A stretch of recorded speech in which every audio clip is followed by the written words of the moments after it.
이야기지만 들어보시면 나의 이야기이기도 할 겁니다. 우리가 이것 때문에도 병원에서도 치료를 꺼려하는 경우도 있어요. 이런 경우에는 확 터져버릴 수가 있기 때문에 결국에는 폭탄을 안고 살아가는 길일 수밖에 없습니다. 그렇죠. 그러면서 내가 어지러움을 느낀다는 거죠. 이렇게 보시는 게 일반적인 시각이겠지만 제 시각으로는 안녕하십니까. 아프지 마셔의 닥터 존스 김준영입니다. 안녕하십니까. 아버지 맛의 닥터 존스 조준호입니다. 네.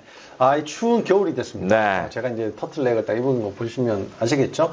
네, 이 겨울이 되면 어르신들이 제일 이제 걱정하시는 게 뇌 문제입니다. 그렇죠. 네, 혈압이 이제 갑자기 막 확 오르니까 이게 뇌에 이제 문제가 많이 생기고요. 특히나 네. 이제 새벽 기도 가시다가 쓰러지시는 분들이 많죠. 종종 네. 있습니다. 그런데 이게 쓰러지거나 이러면 이제 큰일 났으니까 네. 병원에 가지 않습니까? 네. 근데 약간 좀 이제 이상해요. 이렇게 이게 좀 흔들린다. 내가 가만히 있는데 세상이 돌고 있다. 네. 이런 이제 어지럼증 네. 이런 것도 이제 또 많이 찾아오게 됩니다. 네. 특히나 이제 연세 있으신 분들한테 많이 찾아오는데 요즘은 젊은 사람들도 어지럽다는 사람들이 그렇게 많이 있습니다. 최근에 어지럽다고 찾아오시는 분들이 좀 늘었어요. 네네, 이게 맞습니다. 겨울이라서 또 네. 그런 것 같긴 한데 오늘은 어지럼증에 대해서 좀 더 이게 좀 분석을 해보고 파헤쳐 보도록 하겠습니다. 네, 이게 어지럼증이 말이죠. 이게 다른 과에서도 많이 진료를 보지 않습니까? 네네. 뭐 신경과에서 특히는 이제 좀 네. 많이 보고요. 또 이비인후과에서 또 많이 보지 않습니까? 네네. 네, 특히나 이제 뭐 원장님이 이제 또 두경부 외과시니까 이런 어지럼증에 대해서 좀 이제 해박한 지식을 가지고 계실 텐데 그런 해박한 지식 오늘 좀 이렇게 다 꺼내보도록 네. 하겠습니다. 오늘은 이제 우리가 부모님들을 하면 항상 걱정인 게 이제 부모님 건강이지 않습니까? 그렇죠. 근데 이제 부모님들이 가장 건강이 문제가 될 때가 결국 낙상하실 때거든요. 그렇죠. 어떤 부러지시는 거. 어떤 질병이 됐든지 아니면 일상생활 하다가 결국에는 넘어져가지고 결국 못 일어날 때 그 다음 단계가 굉장히 힘들어지시거든요. 그렇죠. 근데 그 어지럼증 이게 있을 경우에는 우리가 낙상할 기회들이 굉장히 늘어나거든요. 확 늘어나겠죠. 그렇죠. 근데 이게 질병이라는 게 네. 이렇게 남녀노소의 차이가 물론 약간은 있겠지만 네. 뭐 젊은 사람한테 꼭 없다 이렇게 얘기하기는 좀 어렵지 않겠습니까? 그렇죠. 이 부분은 원장님 말씀하신 대로 모든 부분에 해당이 되지만 그래도 오늘은 이제 케이스를 통해서 네. 예, 남의 이야기지만 들어보시면 나의 이야기이기도 할 겁니다. 맞습니다. 네. 이제 케이스 위주로 좀 이제 내용을 좀 채워볼 건데 네. 오늘은 70대 중반 남자 환자분 이야기시네요. 네네. 자, 이분 같은 경우에는 이제 말씀을 드리면 보통 남자분들은 고집이 굉장하세요. 고집도 굉장하고 네. 그래가지고- 아파도 말도 잘 안 하죠. 그렇죠. 병원도 안 가십니다. 네. 그래서 이제 아내분의 이런 쉽게 말하면 성화에 못 이겨가지고 이제 찾아오신 분인데 이야기를 들어보면 병원을 안 갈 수가 없는 상태인데도 병원을 안 다니시는 분이에요. 네. 보면 7, 8년 전부터 굉장히 오래됐죠. 토하고 나면 진이 쑥 빠진다. 이거 토한다는 게 보통 일은 아닌데요. 그렇죠. 우리가 어지러움을 느끼면 메스꺼워지지 않습니까? 그러면서 막 토하게 되는데요.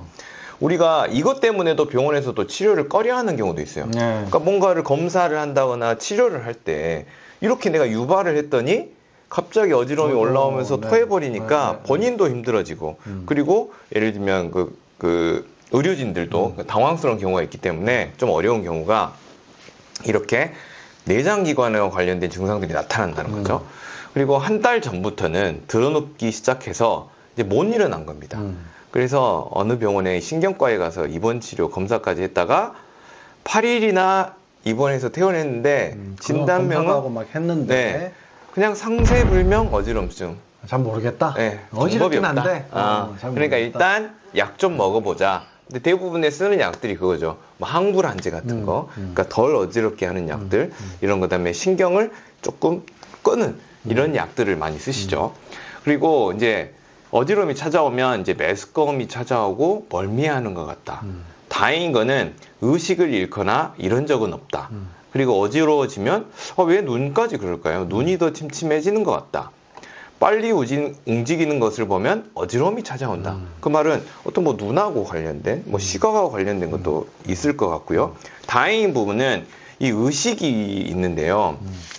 우리가 어지럼증은 대부분은 문제가 없습니다. 대부분은 생존을 위협할 정도의 어지럼증은 찾아왔는데 의식을 잃거나 아니면 극도의 어지러움을 느끼시면 꼭 빨리 병원을 가보시길 바랍니다. 그렇죠. 혹시 진짜 뇌출혈이라든지 뇌출혈이지 뭐 뇌경색이 왔다거나 맞아요. 아니면 뭐 심장질환이 왔다거나 이런 경우에는 확 터져버릴 수가 있기 때문에 실제로 우리가 우리 데이터 용량으로 한번 보시면 되는데 자, 우리가 컴퓨터를 사용할 때 우리 글로 된 데이터의 용량과 그다음에 오디오 용량과 그리고 동영상 용량의 차이는 어마무시하죠. 그렇죠. 뭐 격차가 먼저 팍팍 뛰죠. 동영상 같은 경우에는 요즘은 기가 단위가 나올 거고요. 네. 우리 문서된 파일은 그냥 킬로바이트 단위일 거거든요. 이게 우리 몸에도 마찬가지입니다. 눈으로 들어오는 이 동영상의 정보들은 기가 단위의 정보들이 계속 쏟아져 들어오거든요. 근데 그런 것들을 제대로 처리하지 못하면 결국에는 그런 것들이 우리 몸에 유해 자극이 되는 거고 거기에 대한 내 몸의 신체적인 반응도 적절하게 나오지 않을 수 있다는 이야기죠. 그러니까 정보 처리 능력 자체가 떨어진다. 그렇죠. 거기다가 만약에 나머지 신체 부위에서도 굉장히 많은 정보들이 올라오는데 시각 정보까지 온다고 치면 우리 뇌에서는 그런 엄청 것들을 복잡해지겠죠. 처리할 방법이 없죠. 렉이 걸리겠네요. 그러겠죠. 그런 상태가 이제 어지러운 상태다. 이렇게 일단 보시면 되겠습니다. 네네. 실제적으로는 우리가 이런 것들을 편두통성 어지럼증에서도 많이 보는데요. 편두통성 어지럼증의 특징 자체는 뭐냐면 눈으로 보는 시각에 대해서 과민해지고요. 귀에서 들어오는 시각이 과민해지고 냄새로 들어오는 시각에 대해서 과민해집니다. 그 말은 이 정보들이 굉장히 증폭되는 형태로 들어오고 그 증폭된 형태가 뇌에서 처리를 못하면서 두통도 일으키지만 어지럼증도 일으킬 수 있다는 거거든요.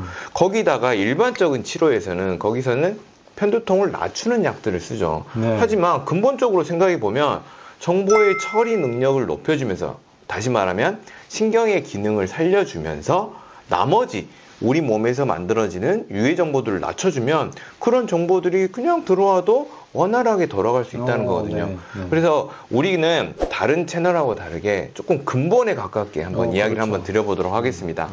그리고 어지럼증이 꼭 뭐 뇌 문제, 뭐 목 문제, 뭐 예를 들면 귀 문제 이런 일부 부분의 문제가 아닌 전체 부분을 말씀해 드려야 되는 게 이 병원을 가면은 내가 어지러우면 신경과 가서 어지럽단 말씀하지만 따지고 보면 안 좋은 부분들이 여기저기 여러 많거든요. 맞죠. 뭐 고혈압에, 당뇨에, 피부 문제에, 잠 못 자는 거에, 똥 못 싸는 거에 관절 안 아픈 데가 없지 않습니까? 네. 그래서 그런 부분들 또한 내가 현재 어지럼증을 일으키는 근본 원인에 해당이 된다. 자, 그래서 이분 같은 경우에는 허리 협착증이 있어서 해외에 가서도 견디질 못하고 다시 왔답니다. 그리고 일주일에 한 번씩 4번 신경치료를 받았고 그만한다고 했어요. 병원에서는 그만 와요. 하지만 본인은 그래도 허리가 아프다. 예, 어쩌겠어요. 그리고 영등포에서 잘한다고 해서 또 신경치료를 받으면 10번 이내에 주사를 맞았다고. 그러니까 10번 정도 또 신경치료를 또 받으셨고 마지막으로 받은 게 이제 2019년인데 그러니까 그만와도 되고 치료를 해도 나는 계속 아프니까 이제 포기를 하시겠죠. 근데 아픈데 잠이 오겠습니까? 안 오죠. 그렇죠. 잠이 너무 불편하고 잠을 설치는데 왜? 등 쪽으로가 뒤틀리는 것 같아서. 그래서 허리랑 또 다르네요. 그렇죠. 그러니까 허리도 문제가 있지만 등도 문제가 있고 그리고 요새는 수면제를 먹으면서 이제 주무신다. 겨우 잔다. 네. 그러면 잠 못 자는 거 따로, 등 아픈 거 따로, 예를 들면 허리 아픈 거 따로, 내가 어지러운 거 따로냐? 이렇게 보시는 게 일반적인 시각이겠지만 제 시각으로는 이게 다 따로가 아니다. 우리 맞죠. 몸은 전체로 연결이 돼 있고 그 전체 속에 부분의 문제들이 드러나 보이길 뿐이기 때문에 우리가 이걸 해결하기 위해서는 이 전체 속의 문제를 찾아야 되는데 세 가지 관점으로 봅니다. 하나는 신경이 아주 빠르고 정확한 기능을 할 수 있는 이 토대가 되는 신경 기린, 척추의 밸런스 문제가 있냐 없냐를 먼저 봐야 된다고 생각하고요. 두 번째는 혈액순환, 그리고 신진대사와 관련된 장, 그리고 그 장에서 흡수된 것들을 가공해서 써야 될 간 문제, 그래서 장간 해독 문제. 그리고 세 번째는 우리의 모든 신진대사나 기능이나 특히 신경 기능을 방해할 수 있는 환경 독소 중에 우리 중금속에 문제가 없는지 이 세 가지 관점에서 일단은 살펴보면 여기서 우리가 많은 힌트를 얻을 수 있고요. 그러면 신경 문제, 장관 문제, 그다음에 환경 독소 오염 문제. 문제, 네. 독소 문제. 네. 아, 이게 이제 일단은 먼저 기본적으로 알아내야 된다. 네. 그래서 그 부분들을 해결해주면, 음. 객관적으로 확인해서 그 부분들을 해결해주면, 결국 연관된 증상들은 알아서 사라질 수밖에 없고, 실제로 그 부분들을 찾지 않고 내가 가지고 있다고 생각해 보세요. 결국에는 폭탄을 안고 살아가는 길일 수밖에 없습니다. 그렇죠. 그렇죠. 그래서 우리 어지럼증은 일단 우리가 여러 번 설명을 드렸지만, 내가 어지럽다 이런 감각들은 결국에는 평형 감각의 문제가 되겠고, 그럼 평형은 내가 뇌만 지지를 하냐? 결국 아니거든요. 결국 입력이 되면 출력이 되는 구제고, 이 입력값에서 어디서 그 입력값들을 얻느냐? 결국 눈, 네. 그리고 귀, 그리고 전신에서 올라오는 관절과 그리고 근육에서 올라오는 고유 감각이라고 하거든요. 이 감각이 서로 통합이 돼가지고 어디를 통해서 들어오냐? 신경을 통해서 들어옵니다. 아, 그러면 너가 지금 이런 상태구나. 너 넘어질 것 같구나. 이런 정보들이 계속 되면서 반사라는 게 이루어지거든요. 그래서 반사의 출력값은 결국 근육이 해내는 겁니다. 내가 넘어질 것 같으면 빨리 근육을 통해서 내가 넘어지지 않도록 그렇죠. 균형을 유지하는 거거든요. 그래서 입력, 그리고 중간에 논리 회로, 그리고 출력, 이 과정에서 문제가 생기면 결국 내가 어지러움을 느끼는 거거든요. 그럼 내가 어지럽다는 감각만을 다스릴 게 아니라 혹시 이 중간 경로, 특히 신경과 근육이 하는 일이기 때문에 여기에는 뭐가 문제가 없는지, 그리고 입력이 되는 정보 자체에서 서로 오류는 없는지, 말하자면 눈과 귀, 그리고 전신의 관절과 근육에서 올라오는 이런 고유 감각에 문제가 없는지를 파악해서 해결해주면 결국 출력값들은 낮아지겠죠. 근데 그 외부 입력값이라는 것 자체도 사실 뭐 여러 사람들이 동시다발적으로 똑같은 환경에 처해져 있어도 네네. 자기 혼자서만 어지럽거나 다른 문제의 출력값이 나온다는 그렇죠. 거잖아요. 그러면은 그렇죠. 결국은 그 입력을 받아들이는 나의 내부의 문제다. 맞습니다. 이렇게 이해도 할 수 있겠네요. 네, 맞습니다. 그래서 우리가 뭔가 해결이 안 되거나 아니면 반복이 된다 하면 그 증상만을 다스리려고 놔두지 마시고 이런 조금 더 안쪽에 문제가 없는지를 보셔야 된다. 이걸 좀 말씀을 드릴게요. 결국 이 신경과 근육들이 하는 일이고, 그 신경은 근데 어디를 지나가나요? 이 KTX가 뇌에서 출발을 해가지고 척수신경이라는 신경을 통해서 오는데 누가 둘러싸고 있죠? 척추가 둘러싸고 있죠. 척추뼈가. 근데 그 척추뼈에 이 척수신경이 완벽히 단단히 고정이 되어 있습니다. 그래서 뼈가 움직이면 신경이 움직인다. 근데 움직인다는 말은 척추의 뼈가 불안정한 상황이고, 그리고 예민해진 상황이고, 뭐 변화가 돼버리면 결국에 그 물리적인 그런 스트레스가 결국 신경 자체에 우리가 들어가게 되는 거고, 그 말은 척추의 밸런스가 결국 나의 신경 기능에 아주 지대하고 직접적인 영향을 주고 있다. 그리고 아까 말한 눈과 귀와 전신에서 올라오는 근육에서 올라오는 이런 정보들이 어디서 통합이 되냐면 뇌간이라는 곳에서 통합이 되는데, 이 뇌간이 어디 있냐? 이 상부 경추에 있습니다. 네. 그래서 목이 흔들리면 결국 상부 경추에 물리적인 스트레스가 가해지고, 그렇게 되면 결국 통합 과정에 문제가 되겠죠. 그렇게 되면 내가 어지러움을 느끼기 쉬운 상황이에요. 자, 이런 상황을 갖다가 약을 먹은다고 뇌간의 기능이 좋아질까요? 목이 좋아집니까? 아니죠. 그래서 반드시 이런 부분에 문제가 없는지를 확인하는 게 굉장히 중요하다. 물리적인 문제가 발생하면 물리적인 방법으로 해결해야 된다. 풀어야 된다. 그렇죠. 근데 우리가 어지럼증이 있다고 하면 귀 문제인가 하고 귀만 검사를 하시고, 네. 그리고 뇌 문제인가 하고 뇌 문제만 검사를 하시지만, 근데 검사하면 항상 정상이죠. 네, 그러니까 이 상세불명의 어지럼증이지 않습니까?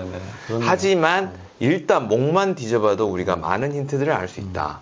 그래서 우리 몸은 입력이 되면 출력이 되고 부분적으로 나오는 게 아니라 전체적으로 움직인다. 그래서 내가 실제로 어지러움을 느끼게 되는 어떤 증상 자체는 시작은 한 가지만이 아닐 수가 있다. 전체 속에서의 나의 어지럼증을 느낄 수 있기 때문에 많은 정보들을 객관적으로 찾아낼수록 해결하기가 쉽겠죠. 그러니까 이 그림을 봐도 네. 이제 진짜 우리가 좀 제대로 이해를 해야 되는 게 네. 어떤 이제 하나의 결과가 나타났죠. 내 몸에 증상이 나타났잖아요. 네네. 그러면 대부분 생각이 하나의 원인으로 하나의 결과가 나타났을 맞습니다. 거라고 생각하는데 실제 이렇게 여러 가지 입력이 들어와야 네, 하나의 결과가 이제 나오는 건데 그렇죠. 그 결과도 또 다른 입력 값으로 또 작용해서 들어가죠. 또 다른 결과를 만들어요. 그러다 네. 보니까 여러 개를 가지고 있을 수밖에 없게 되는 거예요. 네. 그죠? 근데 이거는 뭐 딴 병원하고 이거는 이 병원하고 저 병원 가고 막 이렇게 다니다 보니까 그렇죠. 각각을 보면 다 별거 아닌데 뭉쳐 놓으면 문제가 많다. 그렇습니다. 이런 얘기예요. 그래서 우리가 예를 들면 어지럽다 이러면 식은땀도 나고 토하죠. 그렇죠. 그럼 이게 뭐 장 문제 따로 어지러운 거 따로가 아니다. 네. 이유는 뭐냐면 이 외부와 내부에서 들어오는 모든 정보들이 어디서 신경에서 통합이 돼서 출력을 낼 때는 전체를 움직입니다.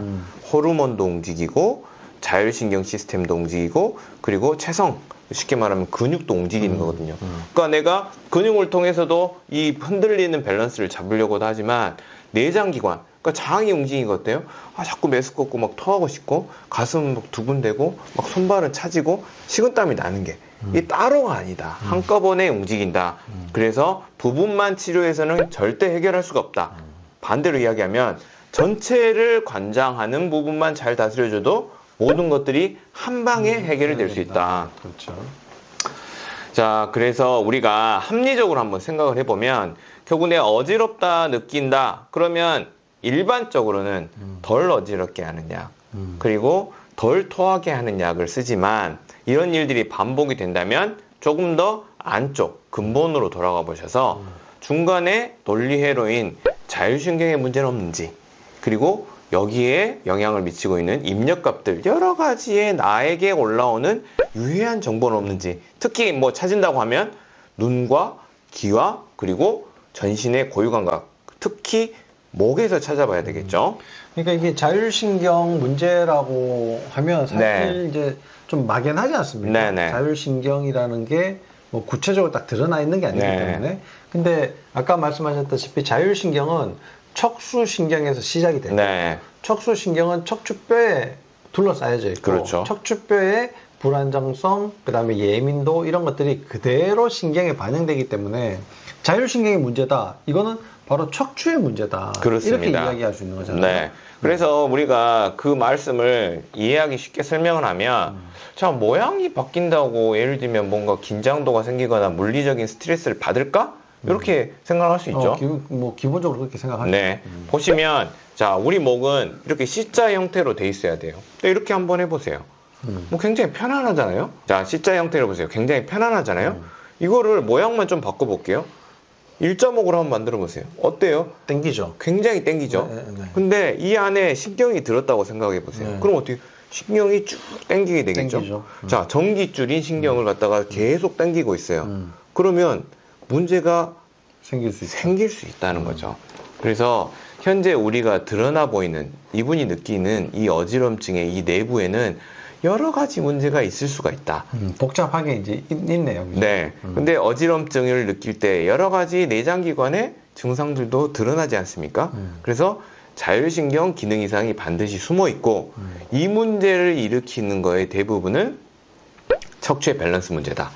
근데 제가 여기 일자목과 거북목을 집어넣은 거는 우리 평형을 통합하는 그런 센터, 뇌관이 상부경추, 목에 있기 때문에 일자목, 목의 거북목. 문제가 더 중요하다. 네, 목에 문제가 있으면 결국 신경과 관절은 불안정해지고 그러면서 내가 어지러움을 느낀다는 거죠.